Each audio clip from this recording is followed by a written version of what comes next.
ಆದ್ರೆ ನಾಯಕರು ಕೇಳಿ, ಎನ್ನ ತಾಯಿ ಕನ್ನಡತಿ, ಎನ್ನ ಮಾತೆ ಭಾರತಿ, ಎತ್ತು ಅಭಿಮಾನದಿಂದ ಅವಳಿಗೆ ಆರತಿ.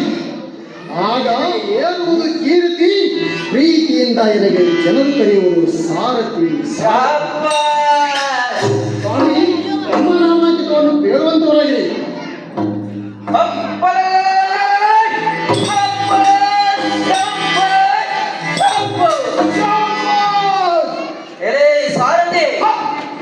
ಈ ಭೂಮಂಡಲದ ಮೇಲೆ ಒಬ್ಬನಾದಂತ ರಾಜನು, ಆತನ ಹೆಸರೇ ಪ್ರಸೇನಜಿತ್ ಎನ್ನುತ್ತಕ್ಕಂಥ ಒಬ್ಬ ವ್ಯಾಪಾರಿ, ಒಬ್ಬ ಕೋಡಿ ರಾಜನ ಈ ಭೂಮಂಡಲವನ್ನು ತನ್ನ 16 ರಾಜ್ಯಗಳನ್ನು ಕುಕ್ಕಲಲ್ಲಿಟ್ಟುಕೊಂಡು ವಿಪರೀತವಾಗಿ ದಾಳಿ ಮಾಡುತ್ತಿರುವನು.